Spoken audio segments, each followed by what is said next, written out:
नमस्ते बच्चों। आज हम क्लास 10th का first chapter a letter to God समझेंगे। और ऑनेस्टली बोलूँ, ये स्टोरी थोड़ी इमोशनल है, थोड़ी फ़नी है, और एंड में तो ऐसा ट्विस्ट आता है कि पोस्ट ऑफिस वाला ही कंफ्यूज हो जाता है।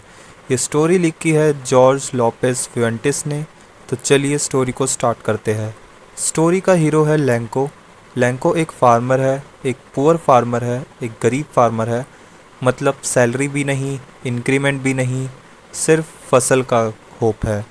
उसका घर एक हिल पर है जहाँ से वो अपनी फील्ड्स को देख सकता है, और उसकी लाइफ का सिर्फ एक ही गोल है, बस भगवान बारिश भेज दो। क्योंकि अगर बारिश होगी तो फसल उगेगी, फसल उगेगी तो पैसा मिलेगा, और पैसा मिलेगा तो फैमिली खाना खाएगी। एकदम सिंपल लाइफ इक्वेशन। एक दिन आसमान में बादल आ जाते हैं। लैंको खुश हो जाता है और वो बोलता है, ये रेन ऐसी लग रही है जैसे आसमान से पैसे गिर रहे हो। मतलब लैंको के लिए बारिश एक तरीके से पैसे की तरह है, क्योंकि अगर बारिश आएगी तो उसकी फसल उगेगी, और फसल उगेगी तो उसे पैसा मिलेगा। लेकिन प्रॉब्लम ये हो जाती है कि रेन धीरे धीरे तूफ़ान बन जाती है, और फिर वो तूफ़ान बदल जाता है हेलस्टॉर्म में। हेलस्टॉर्म मतलब आइस के टुकड़े गिरना आसमान से, और इतने बड़े आइस के टुकड़े गिरते हैं कि उसकी पूरी फील्ड ही डिस्ट्रॉय हो जाती है। सोचो, अगर आप पिज़्ज़ा ऑर्डर करो और एक पिज़्ज़ा पूरा फ्लोर पर गिर जाए। लैंको के साथ भी वही हुआ, पर पिज़्ज़ा की जगह उसकी फसल थी। हेलस्टॉर्म के बाद जब लैंको फील्ड को देखता है तो उसकी पूरी फील्ड डिस्ट्रॉय हो चुकी होती है, और उसकी पूरी फील्ड वाइट हो जाती है, जैसे किसी ने उसके ऊपर नमक छिड़क दिया हो, किसी ने उसके ऊपर सॉल्ट डाल दिया हो। मतलब उसकी फसल एकदम ही नष्ट हो जाती है। अब प्रॉब्लम ये है कि फसल गई, पैसा गया, और फूड भी नहीं मिलेगा। मतलब उसकी फैमिली को उसको खिलाने के लिए कुछ भी नहीं बचा। अब नॉर्मल इंसान इस सिचुएशन में क्या करता? या तो वो लोन लेता, या जॉब ढूंढता, या तो अपने रिश्तेदारों को कॉल करता पैसों के लिए। बट लैंको कुछ अलग था। उसने डायरेक्टली गॉड को ही मेल कर दिया, अ लेटर टू गॉड, जो इस स्टोरी का टाइटल भी है। लैंको एक लेटर लिखता है, और एनवलप पर लिखता है टू गॉड, कि भगवान के लिए। पोस्ट ऑफिस वाला जब ये लेटर देखता है तो वो इस लेटर को देख के बोलता है कि भाई ये बंदा सीरियस है क्या? मतलब लिटरली, अगर आप किस अपनी इस सिचुएशन के लिए सीधा ही गॉड को लेटर लिखोगे तो कोई भी इसके लिए यही बोलेगा कि भाई बंदा सीरियस है क्या।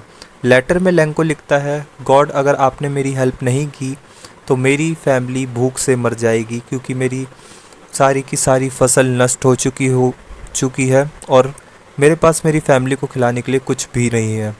और वो 100 पीसोस मांगता है भगवान से। 100 पीसोस मतलब उस टाइम पे काफ़ी पैसा होता था।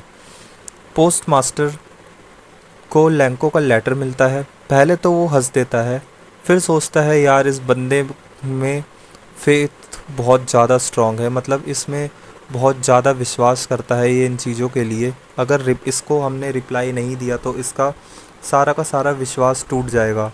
तो जो पोस्ट मास्टर होता है वो एक प्लान बनाता है। वो पोस्ट ऑफिस के सारे एम्प्लॉय को बोलता है पैसे लाने के लिए, और वो उन सब से पैसे को कलेक्ट करता है। सब मिलकर 70 पीसोस कलेक्ट कर पाते हैं, और वो एनवलप में डालकर लैंको को भेज देते हैं, और उस पे साइन करते हैं गॉड। मतलब कि उसे लगे कि ये पैसा उसे सीधा भगवान ने भेजा है। इमेजिन करो कि पोस्ट ऑफिस वाले अब भगवान का काम कर रहे हैं। द बिगेस्ट ट्विस्ट, अगले संडे लैंको जब पोस्ट ऑफिस आता है उसको लेटर मिल जाता है। वो मनी काउंट करता है, बट प्रॉब्लम ये आती है कि उसने तो भगवान से 100 पीसोस मांगे होते हैं, पर उसे उस एनवलप में सिर्फ 70 पीसोस मिलते हैं। अब नॉर्मल इंसान इस सिचुएशन में ये सोचता है कि पोस्ट मास्टर ने उसकी हेल्प करी, लेकिन लैंको हमारा मेन कैरेक्टर कुछ अलग सोचता था।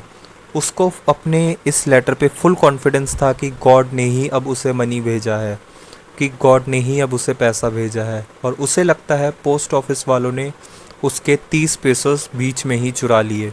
तो लैंको एक लेटर फिर लिखता है, और भगवान से बोलता है कि नेक्स्ट टाइम जब आप मनी भेजो तो अपने इस पैसे, मेरे पैसों को डायरेक्टली मेरे पास भेजना। पोस्ट ऑफिस वाले चोर है, वह बीच में मेरा पैसा चुरा लेंगे। मेरे को भी पोस्ट मास्टर के लिए बहुत बुरा लग रहा है। एक तो भाई ने लैंको की हेल्प करी, ऊपर से कुछ फ़ायदा भी नहीं हुआ, ऊपर से उसे ही जूते पड़ गए। आजकल वैसे भी भलाई का ज़माना तो रहा ही नहीं है। मॉरल ऑफ द स्टोरी, इस स्टोरी का मॉरल ये है कि फेथ बहुत पावरफुल होता है। हमें हर अपने ऊपर विश्वास रखना चाहिए, क्योंकि लैंको ने अपने ऊपर ये विश्वास रखा, उसको अपने भगवान पे विश्वास था, तो उसे पता था कि अगर मैं भगवान को लेटर लिखूँगा तो वहाँ से मुझे पैसे ज़रूर आएंगे।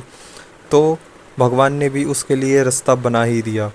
ह्यूमैनिटी बहुत इम्पॉर्टेंट है। जैसे पोस्ट मास्टर के अंदर इंसानियत थी तो उसने लैंको की हेल्प करी। अगर वो चाहता तो उस लेटर को वहीं छोड़ भी सकता था कि यार ये इंसान तो पागल है, इसको ऐसे लेटर जो लिख रहा है मैं इसकी क्यों ही मदद करूं। कभी कभी लोग सिचुएशन को गलत समझ लेते हैं, जैसे लैंको ने इस सिचुएशन को गलत नापा, गलत समझा कि पोस्ट मास्टर ने उसके पैसे चुरा लिए हैं, बल्कि पोस्ट मास्टर तो उसकी हेल्प कर रहा था। और बच्चों, अगर आपको कभी भी पैसों की ज़रूरत हो तो डायरेक्टली गॉड को लेटर कभी भी मत लिखना। पहले अपने पेरेंट्स से ज़रूर पूछ लेना, क्योंकि पेरेंट्स ही आप लोगों का सबसे पहले भगवान है, वही आपकी सारी देख रेख करते हैं। तो भगवान के पास जाने से पहले अपने असली भगवान के पास जाओ। तो ये लेटर मीन्स ये चैप्टर यहीं समाप्त होता है। तो मिलते हैं अगली वीडियो में।